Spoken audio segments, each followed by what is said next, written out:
Olá, salve, salve! Sejam bem-vindos e bem-vindas a mais um episódio do Repaginando a Gestão. Repaginando a Gestão nesse novo formato, nesta nova temporada aqui com cenário novo, com formato novo, tudo isso para levar para você, nosso amigo, amiga, ouvinte, telespectadora, o melhor conteúdo, né, a melhor informação para todos vocês, né? O que não mudou é ele, o mestre Orlando Pavani, sempre aqui presente conosco, né? Ele que é o condutor aqui do nosso bate-papo e que está aqui para a gente fazer esse novo episódio. Aliás, episódio 55, Pavani. Tudo bem? Seja bem-vindo. Seja bem-vindo todos vocês também. Obrigado pela presença. É um privilégio estar aqui outra vez. Tá gostando do novo formato? Eu tô, cara. Eu tô curtindo. É? Eu tô curtindo mais do que deveria, eu acho. Isso que é legal, cara. Tá bom, tá ótimo, né? O que importa é que ele tá curtindo, que você esteja curtindo, né? E que os nossos convidados, aliás, uma das novidades dessa nova temporada são os convidados. Essa é a diferença, né? Que faz a diferença. Essa é a grande sacada aqui dessa nova temporada, a gente trazer sempre convidados e convidadas especiais que trazem pra gente aqui sempre uma nova experiência, né? Eu conto aqui as experiências. Existe a troca de conhecimento, né, Pavani? O aprendizado que a gente tem, né? O aprendizado que a gente tem com eles é sempre muito bom e interessante. E hoje a gente trouxe aqui um convidado especial, até porque eu julgo que o tema é super especial. A gente vai falar da cultura de inovação nos negócios, Pavani, né? Que tem norteado as empresas, né? Aliás, eu imagino que as empresas estejam ou precisam estar se norteando aí com essa nova cultura de inovação, né? A inovação tecnológica que tem aí batido na porta aí das empresas, né? Nos últimos de quaisquer anos, tamanhos, de qualquer tamanho, quaisquer segmentos. Isso é muito importante. E para isso, nada mais justo, né, do que nós trazermos aqui um referencial aqui que nós temos nesse assunto, pelo menos aqui na nossa região onde nós estamos, na Baixada Santista, e é com muito carinho e muito apreço que a gente traz aqui o nosso amigo Eduardo Bittencourt, ele que hoje é o presidente do Parque Tecnológico da cidade de Santos. Nosso amigo Edu Bittencourt, obrigado, viu, Edu? Obrigado, pela aceitar o nosso convite aqui, da gente bater um papo aqui, de a gente trocar aqui experiências, conhecimento. Obrigado mesmo. Seja bem-vindo. Eu que agradeço o convite, Pavani, Rogério, sempre um parceiro aí de conversas, de apresentação. Então, agradecer de estar aí com a audiência de vocês, com os amigos que estão aí nos vendo, contar um pouco da experiência, contar um pouco do nosso trabalho, o que a gente aprendeu aí também ao longo dessa trajetória no privado, agora no público, né? Então, para mim também é uma oportunidade, uma honra estar aqui com vocês. Obrigado pelo convite. O prazer é todo nosso, né? Antes da gente entrar aqui no tema, Edu, se apresenta aí para o nosso público, né? Edu Bittencourt, né? Como é que você foi parar aí nesse mundo da tecnologia, né? Conta pra gente. Boa. Eu sou formado na FATEC, processamento de dados, então fui programador, mas rapidamente acabei indo mais para a área de negócio, analista de sistemas.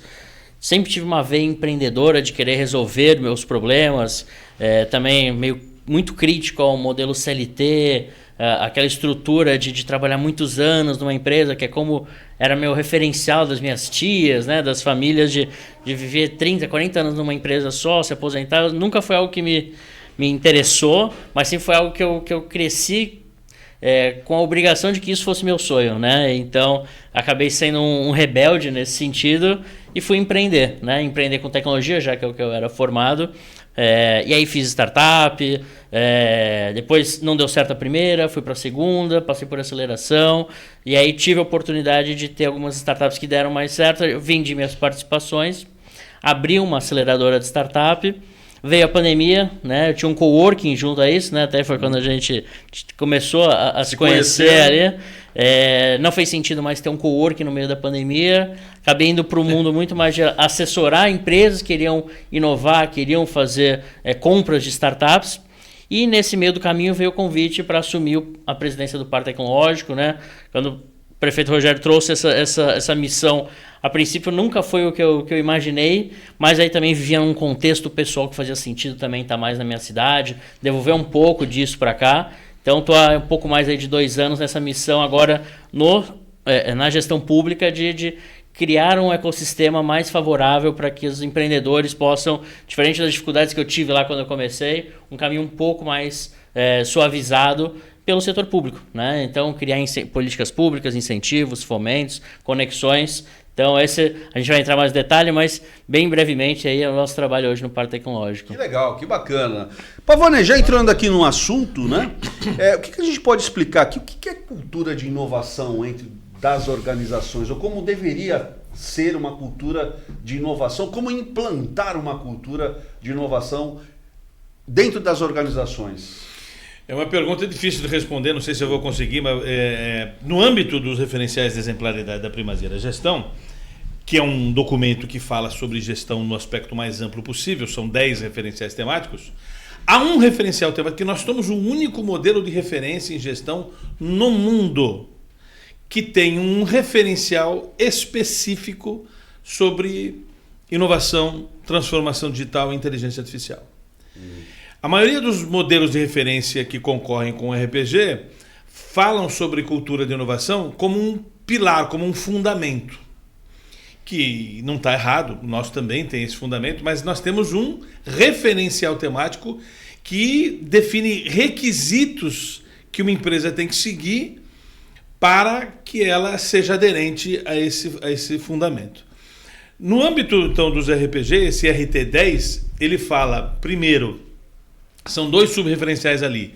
Um fala especificamente sobre ativos intangíveis, os ativos das organizações, que tipo de ativo a gente precisa proteger dentro da casa.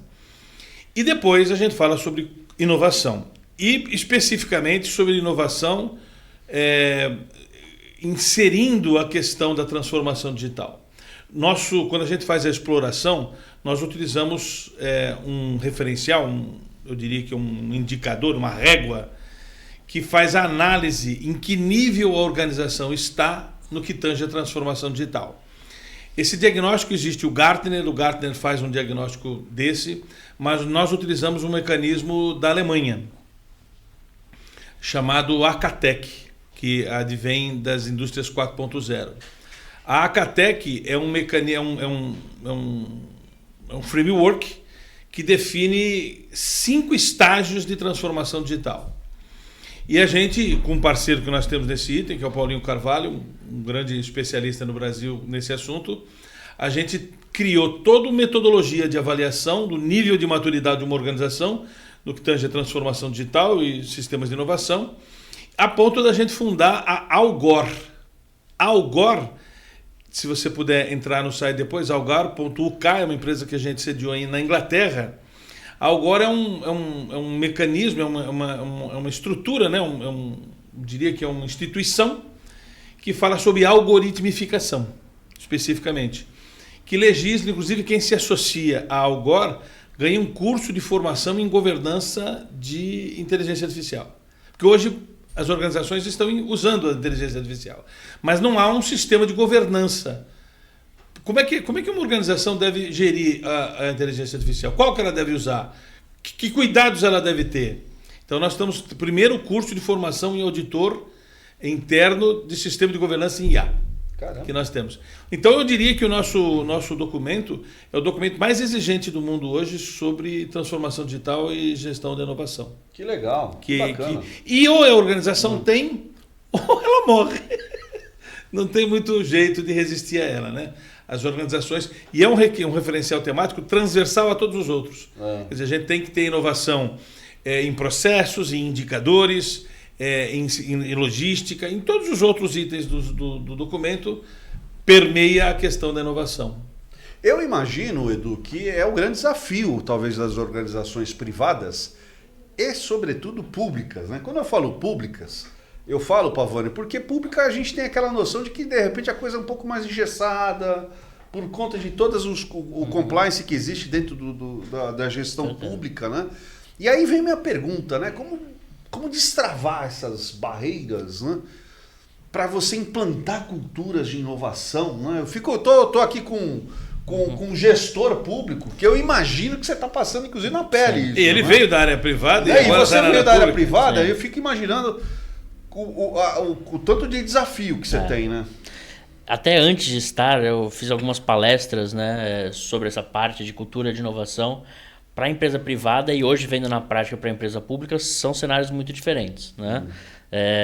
Entendo essas palestras. Tem uma frase que eu gosto muito, é Charles Hard, se não me engano, que é: os caminhos que levaram a empresa até o topo dificilmente são os caminhos que vão mantê-la lá, né? Então traz uma questão que a inovação não é uma opção, não é algo trivial, né? Ela é fundamental para a subsistência dela ao longo de um longo prazo, né? Então, e cada vez mais as transformações são mais rápidas, né? Então, quando eu falava, você vai principalmente em construtoras, eu já ouvi muito isso, eu vou fazer assim, meu pai faz assim, eu faço assim, então tem essa tendência de continuar só porque as últimas gerações faziam desse jeito. E ao longo do processo no passado, isso se mantinha por mais tempo, né? Hoje, principalmente pós-pandemia, esse cenário cada vez muda mais rápido, né? Então, se elas não inovarem, a tendência, que nem o Paulo falou, é morrerem, né? Então, se você pensa no longo prazo da empresa, mesmo as grandes, né? Aí você pega os grandes casos de Kodak, que fez a máquina digital, a questão da Blockbuster, que podia ter comprado a Netflix. Você vê empresas enormes que se pensavam que eram indestrutíveis, que o mercado mudou e elas ficaram para trás, né? Então, eu acho que esse contexto que eu trago quando eu falo com as empresas grandes é que não dá para ser só na missão, visão, valores, você ter lá a questão da inovação, você tem que aplicar. E aí qual que é o desafio, né, que eu encontrava? A inovação no primeiro momento ela não mexe ponteiro, né? E quem geralmente está na operação, quem está no dia a dia decidindo sobre o futuro da empresa, ele está pegando onde está mexendo ponteiro, né? E a inovação ela é uma coisa de longo prazo e que no primeiro momento ela precisa ter a liberdade para não precisar mexer o ponteiro, para lá na frente ela realmente mexer o ponteiro, né? Quando a gente fala mexer o ponteiro, é o que são os indicadores. É isso aí, financeiramente isso impacta ou não impacta no dia a dia, né? Então, para isso, para de fato dar certo, as lideranças têm que comprar essa ideia de que a inovação ela é fundamental, né? Se não tiver o patrocínio, não só financeiro, mas também de credibilidade, de mostrar que é algo relevante para a companhia, dos líderes, não vai para frente, né? Acho que isso é uma coisa. E aí entender também essa nova economia, como ela se comporta, né? Então, também existia um modelo muito mais de competitividade, de segredo de indústria, cada um no seu. Hoje existe uma cultura de colaboração, né? Então você vê muito mais as empresas, cada uma especializadas em uma parte da entrega, conectada com o ecossistema de outras empresas, cada uma faz a sua entrega. Isso é um negócio que anos atrás não era o normal, né? Hoje é. Então, quanto mais também a empresa ela está aberta a se conectar com esse ecossistema de outras soluções também, mas ela também garante uma durabilidade sobre o modelo dela. Então, tem uma série de coisas, isso tudo não é privado. Quando a gente fala de público, eu também escutei numa conversa recentemente, o sistema público ele não incentiva o gestor público a inovar, porque a burocracia é você manter o status quo, né? Você cumprir a burocracia, e a inovação é justamente a mudança do status quo. Então, quando por exemplo, um marco legal das startups, um gestor público contratar uma solução de inovação sem necessidade de licitação, é o que existe já na nova lei. Isso é previsto. Porém, não tem um histórico de como vai ser analisado isso por um tribunal de contas numa auditoria. Então, o secretário ele responde no CPF dele. Se ele fizer o uso dessa nova lei, dá certo, dá tudo ótimo. Ele não sabe como é que na prestação de contas dele do ano seguinte, isso vai ser interpretado pelo auditor.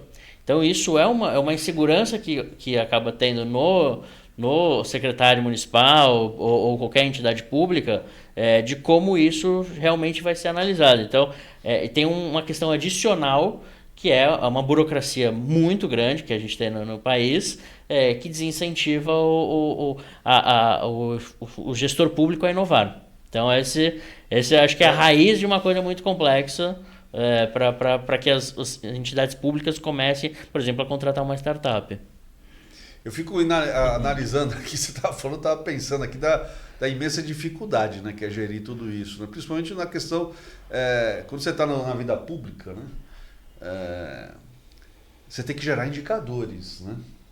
Até porque os ciclos geralmente são ciclos fechados de 4 anos. E se você não gerar indicadores nesses 4 anos, você vai perder a eleição futura, né? E realmente deve ser um baita desafio, né? Realmente. Agora, eu tenho uma curiosidade, Pavone, é o seguinte. Quando você faz um diagnóstico de uma empresa e que você detecta nesse diagnóstico que falta essa cultura de inovação, né? Qual que é a sua indicação? Começa por onde?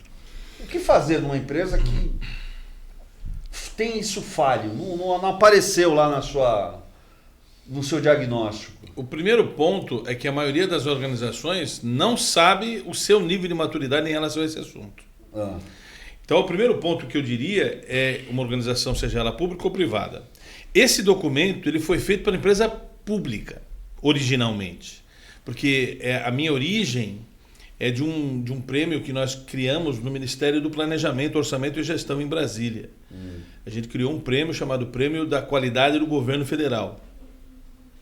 E esse prêmio era dado para as melhores organizações públicas do Brasil, que se candidatavam a essa verificação, e eu fazia parte do grupo que criou esse modelo, se chamava, depois virou Prêmio Nacional da Gestão Pública.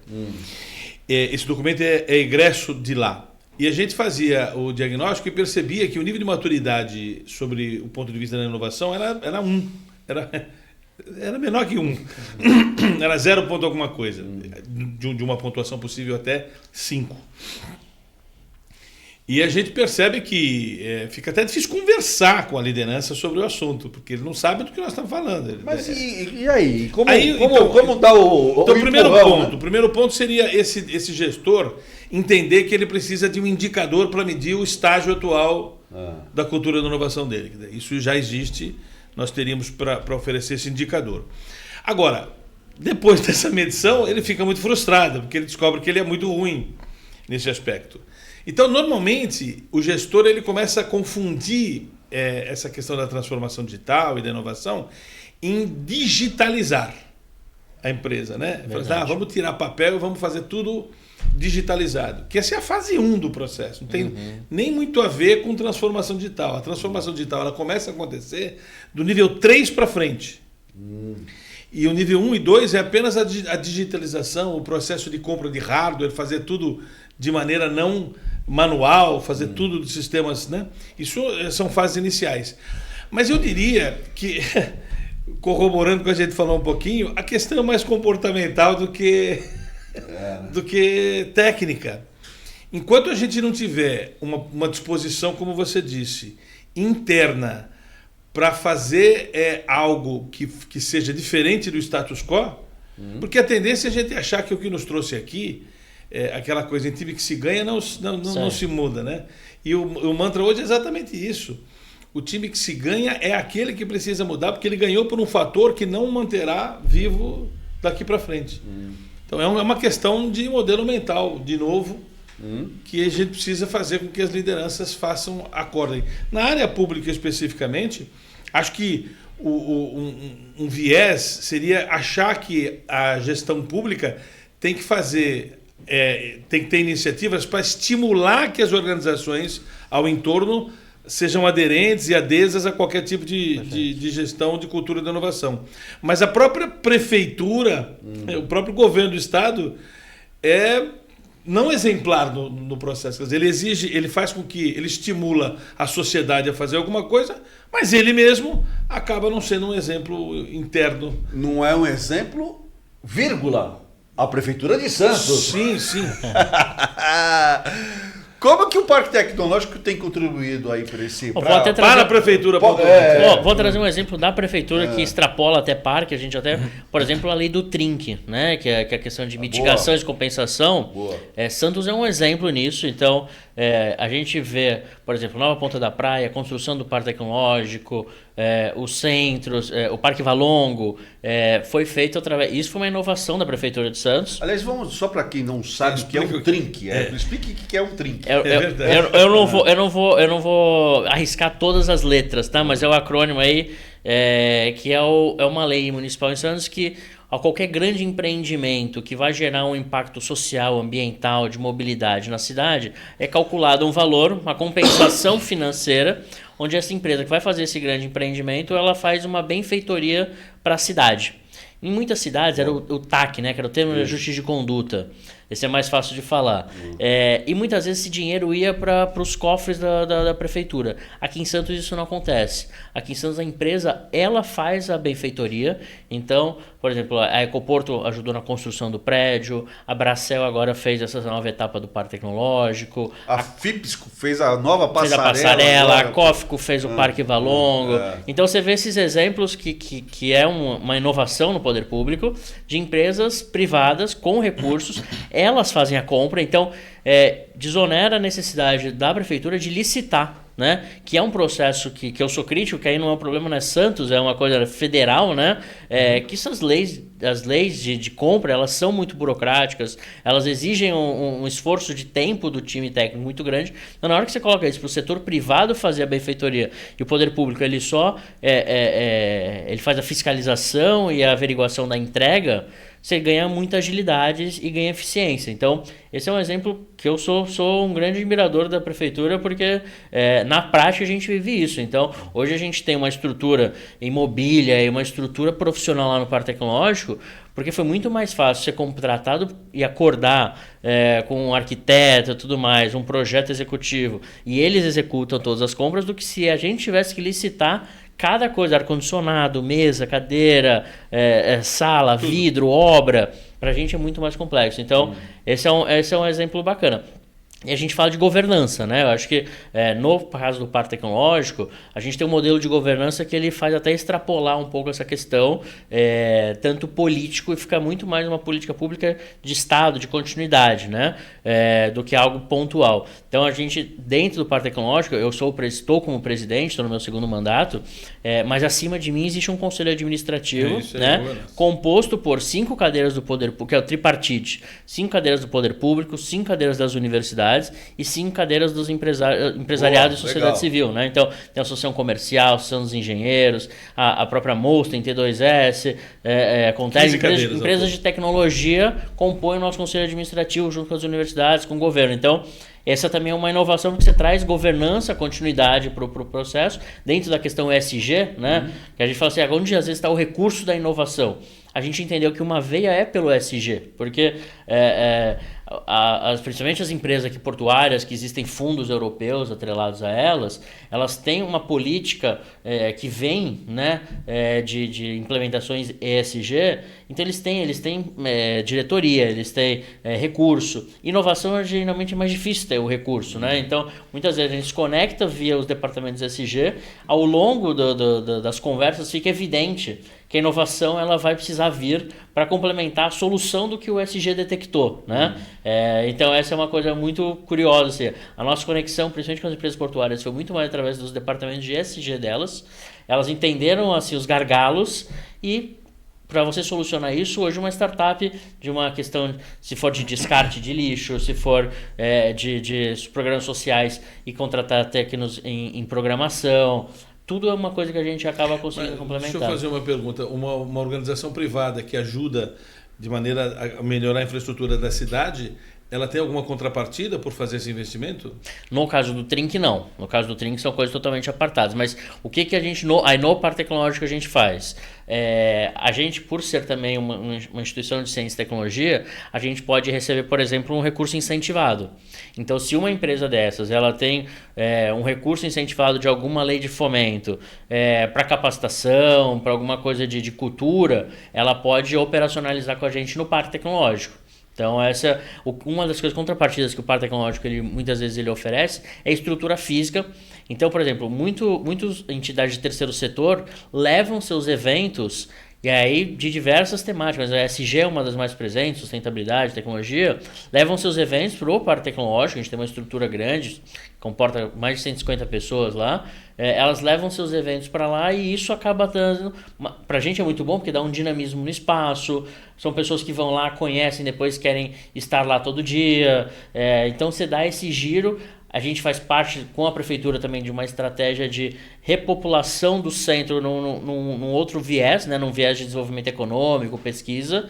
Então a gente também levar diariamente 300, 400 pessoas ali para 7 de setembro com o Henrique Porchat, para a gente também é uma força que a gente está fazendo de incentivo também a essa retomada do centro com um outro olhar, né? O que a gente fala muito. Era o comércio de rua, o nosso papel é levar programadores, pesquisadores, empreendedores, pessoas que estão ligadas aos eventos temáticos ali para aquela região também. Em breve teremos também VLT na porta do Parque Tecnológico para cada vez mais facilitar e ser acessível para as pessoas frequentarem lá o espaço também. Bacana, bacana. Eu imagino também que talvez, Pavani, um dos pares importantes, tanto para as organizações públicas ou privadas, seja a própria universidade. O mundo acadêmico, um ambiente acadêmico, ele é um ambiente propício, né, para que as organizações possam ir buscar nelas, né, alguma coisa que seja realmente interessante, né? Concordam? Concordo. E elas têm feito esse papel, né? As universidades têm feito. Embora que eu diga que o sistema educacional brasileiro, ele é um sistema do século passado, com professores... o sistema educacional é da Idade Média, os professores são do século passado e os alunos estão ávidos por novidade. Eu acho que a universidade tem que ter um papel de participar disso de uma maneira intensa. E o Brasil, ele é um exemplo de participação universitária nesse negócio, ou nós temos exemplos mais dinâmicos, mais pujantes do que o Brasil? Não, tem lugares que recebem mais recurso, né? Eu acho que isso é muito atrelado a recurso. Quando se destina nos Estados Unidos, se destina muito recurso das empresas para pesquisa e desenvolvimento, né? Aqui teve uma pausa, agora teve uma retomada, mas ainda comparado com China, Estados Unidos, Israel, a gente está muito atrás de investimento. Mas eu vejo mais metade do copo cheio. Assim, o Brasil, por ter também uma capacidade criativa grande, ter uma grande população, ter boas universidades, a gente também tem bastante projeto interessante, alguns até no Parque Tecnológico, mas você vê projetos bem avançados. Nosso pensamento é assim, é legal ter alguns cases, mas a gente precisa estruturar, né? Então, a Parque Tecnológico visando justamente isso. Como é que a gente estrutura? Então, a universidade, o que tem lá na universidade? Tem talentos, tanto para ocupar posições no mercado de trabalho, quanto pessoas para fazerem novos projetos. Então, o que o parque pode se conectar nisso? Então, levar capacitações complementares de empreendedorismo para pesquisadores, fazer programas específicos junto com empresas, principalmente na nossa região, portuárias, para conectar essa mão de obra e aumentar a empregabilidade. Então a gente fala que é muito isso. Existe a tríplice hélice, né? A mesma coisa que eu falei no nosso conselho administrativo. A tríplice hélice é mercado, governo, universidades. Eu costumo brincar, ou para exemplificar, eu falo que se essas são as hélices, o Parque Tecnológico é a engrenagem ali no meio, né? Então, como a gente consegue olhar com isonomia e sem interesse financeiro, inclusive, para todos esses atores... governo, você tem isso e precisa disso. Academia, você tem isso e precisa disso. Empresa, vocês têm isso e precisam disso. Como é que a gente encaixa quem tem uma coisa que o outro precisa de uma forma desinteressada? Na verdade, o nosso interesse é que dê certo essas parcerias, né? Se você tiver que resumir a missão do Parque Tecnológico no âmbito do governo da cidade de Santos, qual é a missão? A nossa missão ela é gerar o desenvolvimento socioeconômico, né, através do empreendedorismo e da inovação, né? E aí que isso acaba trazendo a tecnologia, né, que está no nosso sobrenome. Pois é, então. A gente fala assim, a tecnologia ela é meio, né? Ela não é um fim em si. Ela não é o fim. Por que chamou de Parque Tecnológico e não Parque de Inovação? Porque é uma política pública. A São José dos Campos recentemente fez essa mudança de nomenclatura, que é o PIT. Como se chama agora? Lá é PIT, Parque de Inovação Tecnológica. Exato, a palavra inovação não está no parque. Mas parques tecnológicos... Existem vários, né? Até conectando. É uma política pública, na verdade, global. Até conectando com o que até o Pavani falou do grau de maturidade que ele olha das empresas. Nessa mesma analogia, a NASA, muitos anos atrás, desenvolveu os TRLs, que é uma escala de maturidade de uma inovação. E é uma escala, vai de 1 a 9. E aí, isso estou explicando para explicar o porquê de surgir os parques tecnológicos, né? O que eles falam? Que os TRLs de 1 a 3, que é a ideação, prototipação, é quando surge aquele lampejo daquela ideia. E geralmente é o TRL de 1 a 3. Geralmente eles surgem na academia, das universidades, nas faculdades, né? E as empresas, elas buscam TRLs de 7 a 9, porque são produtos prontos, de prateleira, que já estão numa fase de maturidade grande. E aí eles fazem o gráfico, né, do 1 ao 3, do 7 ao 9. Existe aqui nessas duas montanhas um vale, que é o tal do Vale da Morte, né? Então, esse é famoso esse termo no mundo de startup, do Vale da Morte. O Vale da Morte é justamente entre o TRL 3 e o TRL 7. E aí, nessa concepção, criaram-se os parques tecnológicos, para ele conectar o que sai da academia para ficar maduro o suficiente para conectar no mercado. Então, que surgem as incubadoras. Incubadoras, aceleradoras, é justamente nesse perfil. E o parque tecnológico acaba sendo uma aposta de um recurso público para entender que quanto mais... O Sebrae tem um trabalho similar, né? Ele recebe recurso das empresas que pagam, né, os funcionários para incentivar que novas empresas surjam, para no futuro essas novas empresas gerarem empregos, né? Então, nessa mesma lógica, só que o nosso olhar ele para o empresário tradicional, para todos, o nosso é muito focado na inovação. Então, como é que a gente pega recurso público, pega incentivos fiscais e despeja na capacitação, no desenvolvimento de novas empresas, sem ter um interesse comercial por trás, né? Então, é para isso que os parques tecnológicos foram criados. Deixa eu aproveitar a tua experiência e fazer uma provocação aqui, que é um grande desafio para a gente quando a gente explora uma organização. Quando você vai num determinado segmento, como é que a gente define o que é inovação? Porque, por exemplo, eu percebo que para determinados segmentos, coisas muito, muito triviais podem se caracterizar como inovação, que num outro segmento aquilo já não pode mais ser rotulado como inovação. Como é que você olha uma coisa e fala assim, isso é inovação? É complexo você falar o que é o que não é, né? A inovação ela é muito abrangente. Outra coisa que me pergunta é muito o que é uma startup, né? Que eu acho que tem sua similaridade nessa resposta. Quando me perguntam isso, eu trago uma resposta comprida que depois eu explico.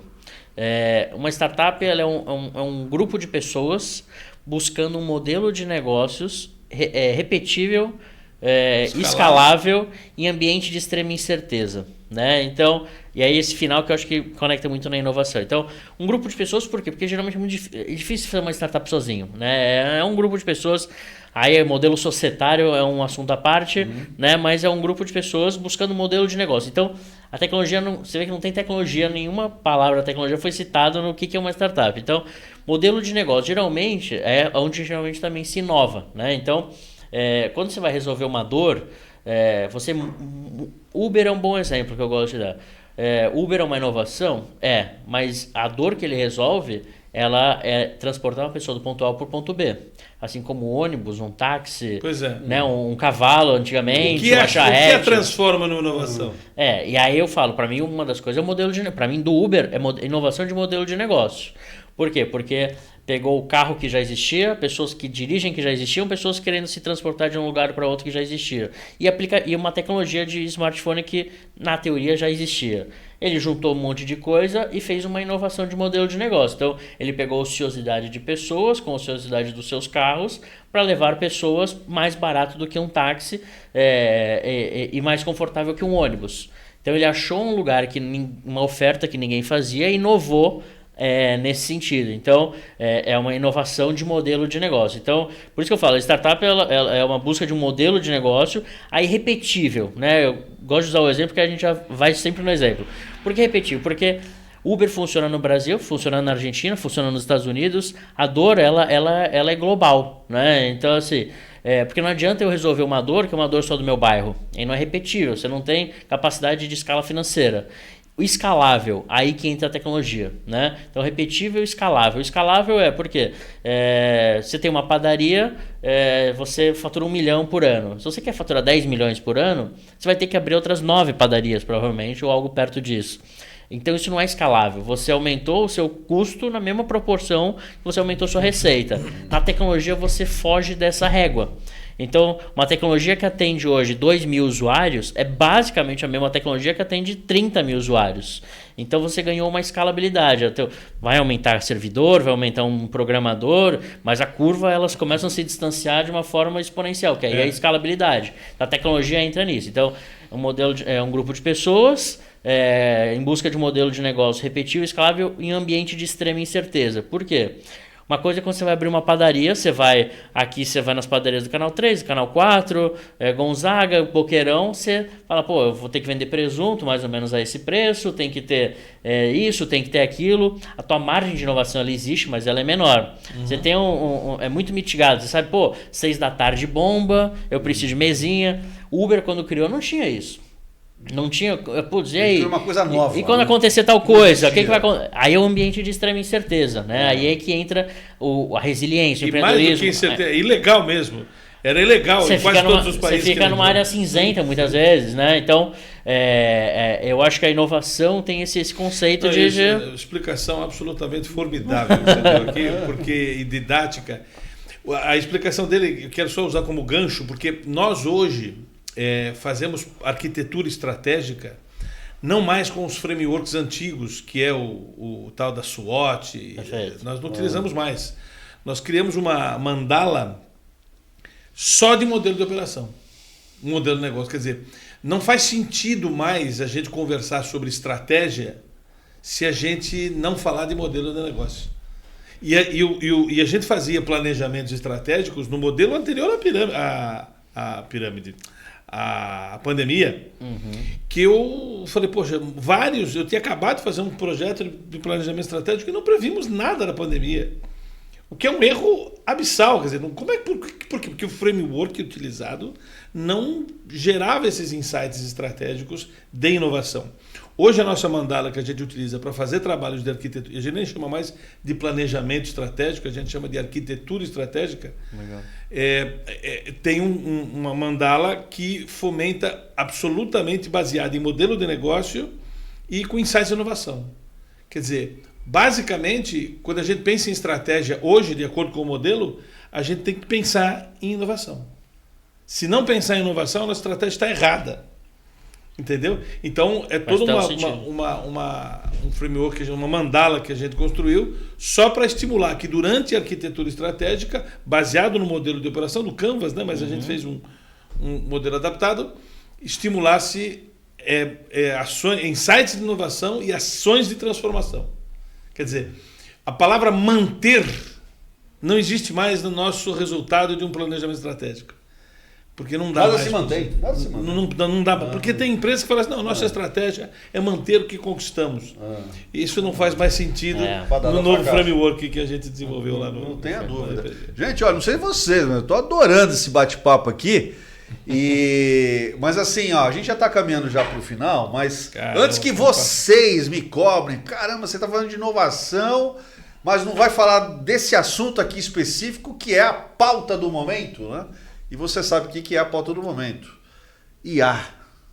Todo mundo hoje fala em IA, né? E aí, Edu, Pavani, eu não sei o que vocês acham, mas o meu sentimento é que a gente está ainda só mastigando ainda o início de uma nova era dentro dessa questão do IA. E aí a minha pergunta, Edu, é o seguinte, não sei se você concorda com isso, mas até onde as IAs aí poderão ajudar dentro desse processo de inovação aí nesse presente futuro rápido aqui, que é tudo que é inovador, tudo que é tecnológico é rápido, né? Eu uso todo dia, IA.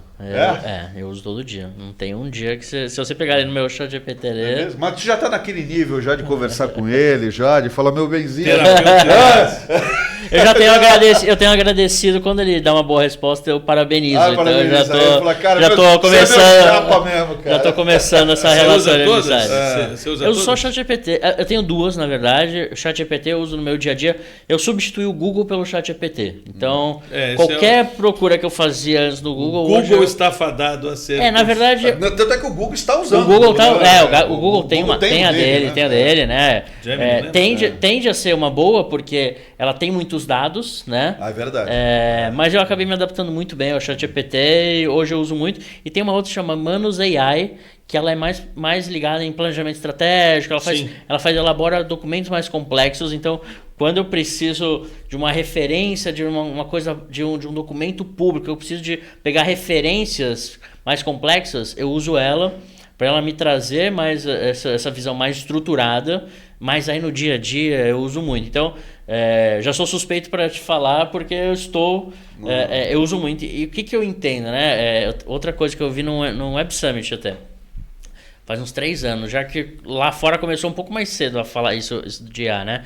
E aí a frase do momento é: a IA vai roubar os empregos, né?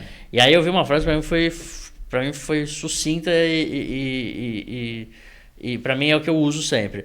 A IA não vai tirar os empregos, mas pessoas que sabem usar IA vão tirar o emprego de pessoas que não sabem usar IA, né? Então,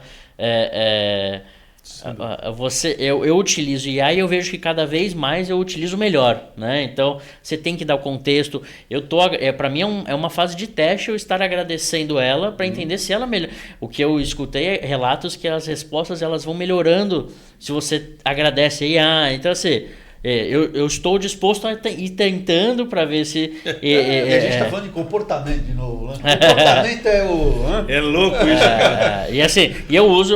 Então, hoje eu dei uma mentoria. Eu faço isso.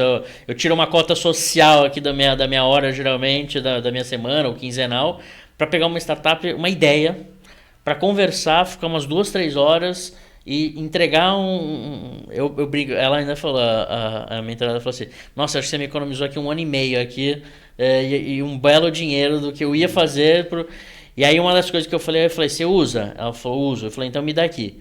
Aí eu fiz um áudio para a IA. Eu já tinha conversado 1 hora e meia, com mais ou menos o resumo do que a gente tinha conversado. Eu falei assim, com base nisso, dá alguns caminhos para ela, porque uma coisa que o Pavani traz aqui para uma empresa estruturada, às vezes a pessoa não tem nada, né? Aí eu falei assim, eu preciso dar um norte para essa pessoa. Eu falei, a IA vai te dar esse norte mínimo, porque o meu conceito é esse, quanto mais a gente fala com alguém que não sabe nada, você dá um norte e a IA ela ajuda nisso, depois ela vai voltar muito mais qualificada para eventualmente virar uma residente lá, para virar uma cliente do Pavani. Então, e é isso que eu reforçando o trabalho do Parque Tecnológico. O Parque Tecnológico é essa, sempre a mão amiga do empreendedor que tá ali, o que eu faço, qual que é o próximo passo, né? E é público, né? Então, isso que é bacana. Então, a IA para mim, ela não é uma opção, ela é uma obrigação de usar mesmo, porque senão a gente vai ficar para trás e cada vez mais as novas gerações ávidas a querer esclarecer logo rápido assim. Então antigamente, tanto que quando eu tô nas rodas dos amigos, eles falam assim, não tem graça o Edu na roda porque você tá na mesa ali de discussão, no churrasco, o legal é a discussão. Aí chega o Edu com esse ChatGPT, ele resolve em 30 segundos e a gente para de discutir. Então eu acho que tem isso, assim, sabe? Você tem muita informação e a IA ela consegue... eu sempre fui um usuário muito forte de Google, então assim, eu pesquisava um negócio, pesquisava outro, então você em 1 hora você tinha uma informação lapidada. Hoje você faz em vez de fazer várias perguntas, em 30 segundos, numa boa escrita... A versão paga? Eu uso a versão paga. Aí eu já faço ali o prompt, né? Que eles falam que é uma das próximas profissões, engenheiro de prompt. Então eu dou um baita contexto. Você tem vários prompts ali? Eu tenho um agente. Então eu fiz uma espécie de um clone meu lá. Eu fiz um agente onde eu contei minha trajetória, conto meu trabalho, eu falo, preciso de um post para LinkedIn, acabei de receber tal profissional, a gente fez um evento tal, preciso de um post para o LinkedIn, me gera aí, usando o meu tom, não sei o que, então ele já conhece qual que é o meu tom de escrita, o que eu gosto de falar, com base nessa experiência que eu acabei de ter, ele já me gera lá. Aí eu falo, gostei. Então, aí eu falo, essa eu gostei. Até para ele ir regulando o que eu gosto e o que eu não gosto. Aí fala, você gostou? Quer que gere agora um para Instagram? Falei, putz, então já me gera a legenda para o Instagram. Então eu uso bastante a IA. Acho que todos os mercados precisam usar para o dia a dia, profissionalmente, pessoalmente. E aí nessa parte de comportamento eu vejo cada vez mais prompts com base em tudo que você já conhece, das minhas buscas. Faça um feedback para mim sem filtro do que eu posso melhorar. Então, eles me mandaram recentemente, porque como eu acabo fazendo um pouco, brincando isso, eu assim, eu não vou te mostrar aqui que você vai falar que você tinha razão nas coisas. Mas até isso a IA hoje também já tem numa parte mais de psicólogo aí do pessoal. A nível das organizações, Pavani, o quanto que a IA deve transformar aí o mercado? Totalmente, né? É a nova internet, né? Totalmente. Eu tenho um pouco de medo, né, de todo esse processo. Eu acho que a inteligência artificial ela é maravilhosa, tem que ser utilizada mesmo, mas se você não souber usar, ela pode ser um grande problema para a humanidade, né?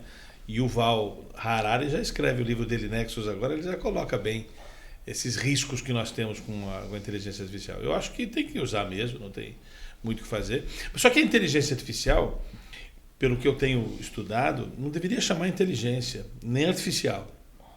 Como seria? Seria o nome mais correto que eu vi, o próprio Miguel Nicoleles disse isso, é um neurocientista brasileiro, seria uma consciência analítica.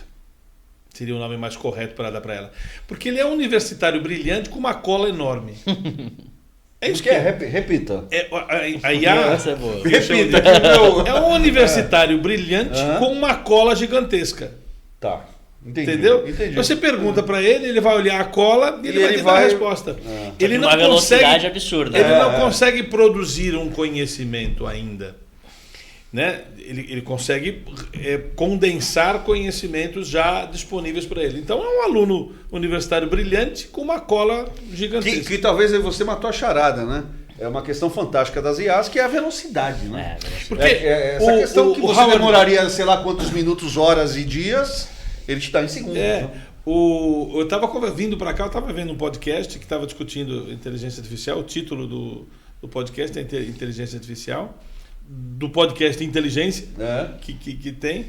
E eles estavam discutindo que essa consciência analítica, que é o nome mais correto para dar, porque a inteligência ela é típica de organismos e não de mecanismos. Né? A inteligência, Howard Gardner já definiu, são 7 coisas que a gente tem que submeter um organismo para ele fazer, e se ele responder corretamente, aquilo é inteligência. Então, até então, ninguém tinha definido o que era uma inteligência.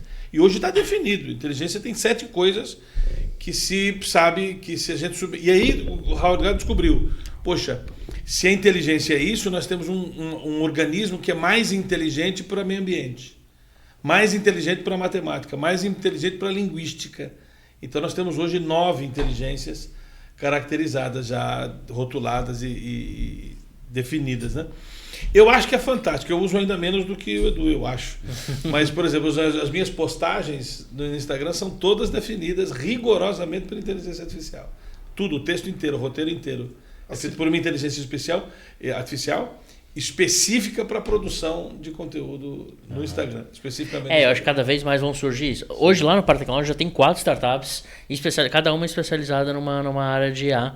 Por que isso? Porque eu não acredito tanto que alguns que falam que vão ter as IAs de cada país. Eu acho que é um negócio que é muito custoso e a OpenAI está muito anos-luz na frente, talvez o Google, né, e algum ou outro, mas o que eu acho que vai cada vez mais camadas, né, cascas que eles chamam, que consultam várias IAs, né, por trás, mas que trazem cascas nichadas específicas para uma para direito, uma para saúde, uma para planejamento. Você tem uma ideia, nesse nosso curso de formação de auditor em IA, né, que nós estamos desenvolvendo lá na Algor, uma das características de governança de IA, que a gente falou aqui, é a gente saber, tudo bem, a organização entendeu que precisa usar tantas IAs. 3 IAs, 10 IAs, 60 IAs, quantas forem. Qual que é a auditoria, qual que é o sistema que ela tem de rastreabilidade do que a IA gera? É importante a gente saber isso, porque existem IAs hoje que falam assim, essa resposta, ela espirra lá uma resposta e ela é capaz de dar assim, de onde você tirou isso? E ela te dá toda a bibliografia de que ela pesquisou aquilo lá. Ou seja, aquilo tem fonte. Então, cada vez mais, o sistema de tá vendo? O sistema de governança de IA, que algumas normas já estão estabelecidas, e esse curso que nós temos é baseado nessa norma, já tem que começar a pesquisar isso. Porque, tá bom, a organização vai utilizar IA, mas como é que é o sistema de governança dessa IA? Nós estamos formando os primeiros auditores em inteligência artificial, em governança de inteligência artificial do Brasil. Que legal, olha só, o negócio é louco, né? Como diria o filósofo, né? Olha só, a gente está chegando ao final do nosso bate-papo aqui. E você deve estar falando aí, eu não sou bobo nem nada, né? Vou deixar você com gostinho de quero mais, né? Para convidar o Edu aqui, mais vezes aqui, para fazer parte aqui do nosso bate-papo aqui, que realmente dá pra gente ficar aqui o dia inteiro, né? Mas Edu, olha só, quero te dar um presente. Eu não, na verdade, o Orlando Pavani Júnior está te dando aqui um presente aqui, que é o livro. É um exemplar desse documento que caracteriza 168 requisitos que uma organização deve cumprir para ser considerada orientada à primazia da gestão. Legal, obrigado. E quero agradecer aqui a sua presença. Sei que o Parque Tecnológico está em boas mãos, né, Pavani? Excelente. Segundo mandato já. Segundo mandato. São mandatos de 2 anos. Agora eu estou 2 anos e alguns meses. Mas ele vai ficar muito tempo lá. Vai ficar muito tempo lá. Edu, obrigado mesmo pela participação aqui conosco aqui. Eu vou, obviamente, convidá-lo mais vezes aqui para participar conosco. Afinal de contas, é um tema que não para. Eu brinco isso. Como a gente trabalha com o tal da tríplice hélice, a gente vai num lugar que a temática é mais acadêmica, tem um monte de coisa. Quando a gente vai num lugar que a temática é mais empresarial, que nem a gente trouxe aqui, tem um monte de outras coisas. Quando vai num lugar que a temática é mais governo. Então, o Parque Tecnológico ele acaba sendo muito dinâmico no mundo, nas atuações. Então, dá pra gente ficar umas 10 horas aí batendo papo. E a função era um cargo nomeado ou eleito? Ela é um misto, né? Então, ela é indicada pelo Conselho Administrativo, uma lista tríplice, aprovada por todo o Conselho e chancelada pelo prefeito, né? Então, não é o prefeito que indica. Não é uma nomeação, diferente de uma secretaria, não é uma nomeação direta, mas, obviamente, é uma chancela do prefeito após a lista tríplice ser proposta. Então, a gente responde diretamente ao prefeito. Você foi o primeiro executivo que não, teve a fundação ela é um pouco mais antiga, mas qual o contexto que ela surge? Ela surge no contexto da Petrobras pré-sal. A Petrobras ia ser a grande investidora. Com tudo que aconteceu do pré-sal, a Petrobras teve um recuo de investimentos aqui na região, e aí o Parque Tecnológico, a prefeitura falou, bom, a nossa parte, iam ser construídos 2 prédios, né, uma a prefeitura, outra a Petrobras. A Petrobras recuou, a prefeitura falou, a gente vai fazer. Então aí foi buscar recursos, que uma parte foi Trinc, uma parte foi governo do estado, parte a própria prefeitura, fez o prédio, ficou pronto, só que durante a pandemia, né, em 2020. E aí foi feito um segundo Trinc para estruturar. Eu assumo em 2023, a gente começa a obra ainda em 2023, em janeiro de 2024 a gente entrega a estrutura que a gente tem hoje. Então a gente tem pouco mais de 1 ano aí com essa nova estrutura. É de 1 ano e pouco. 1 ano e pouco, 1 ano e meio quase. Que hoje legal. A gente está com 48 empresas residentes. A meta até muito bom. A meta até o final do ano é a gente chegar a 100, né? Esse é o nosso compromisso. Cabe 100 lá? Cabe muito mais, porque existe também um... Você vai conhecer, é um prédio fantástico. Cabe assim, fantástico. Simultaneamente... Só conheço o 8º andar. Simultaneamente cabem 200 pessoas trabalhando fora o auditório, né? Então só de estações de trabalho, só que a gente tem uma característica de uso rotativo, né? Então tem startup que só vai segunda e terça, outra vai quarta, então a gente consegue até ter mais startups do que estações de trabalho simultâneas por ter esse uso rotativo. Então, fica o convite, então, também, aproveitando aí, né? A gente fica na rua Henrique Porchat, 47, no centro de Santos, ali na quadra do Colégio Santista. As nossas redes sociais é o @Parque Tec Santos, então também... Tem muitos eventos, muita programação, verticais de inovação, de aceleração, tudo a gente divulga lá no @Parque Tec Santos. E o meu também, quem quiser, o @EduBittencourt, também tenho botado lá um conteúdo, às vezes, dos eventos que a gente participa, dos lugares que a gente vai. Vou botar com certeza um corte aqui dessa participação. Agradeço aí pelo convite, sempre que convidado aí. Conta comigo. Brigadão. Edu é um parceiraço nosso. Maravilha. E com certeza, aliás... Sensacional. Acompanho aqui a trajetória do Edu. E o Edu, nesse pouco tempo, que é pouco tempo, né, na frente do parque, aí está transformando realmente o parque, está transformando mesmo aí esse objetivo central do parque, que é fomentar a inovação na cidade. E eu tô vendo aí uma movimentação grande e, cara, parabéns mais uma vez, viu? Obrigado. Orlando Pavani, cara. Que delícia, hein, cara? Delícia mesmo. Que delícia, Maria. cara. Eu acho que eu vou ter que te pagar, cara. Porque, cara, isso aqui pra mim, vou ter que pagar pra você. Cara, não me tira daqui, cara. Pô, pelo amor de Deus, deixa eu ficar aqui, cara. Muito bom, muito bom. Obrigado viu? mesmo pela Obrigado. oportunidade. É uma grande personalidade você. Eu conhecia pouco, agora estou conhecendo mais. bom. Parabéns pela trajetória e pela brilhante. E te espero, 49ª empresa lá, eu vou te cobrar. Não, pode ter certeza. Eu não sabia. Tava pensando outros coworkings aí. O coworking que tem que ser o principal de Santos é lá, Lógico, pô. é Eu lá, vou lá não sim, tenha dúvida conhecer, nenhuma. com certeza. Gente, olha só, quero agradecer mais uma vez aqui a vocês que têm nos dado a honra aqui da audiência, da participação conosco aqui. Continue nos acompanhando aqui. A gente promete aqui, né, Pavani, levar sempre informação de qualidade, sempre com convidados especiais e com a presença marcante do nosso mentor aqui, palestrante Orlando Pavani Júnior, tá certo? Obrigado a todos vocês aqui, ó. Redes sociais abaixo aqui para você acompanhar tudo que é relacionado aqui à atuação do nosso mestre Orlando Pavani Júnior, tá certo? Muito obrigado a todos aí, ó. E até a próxima. Valeu. Até mais, Valeu. obrigado, valeu.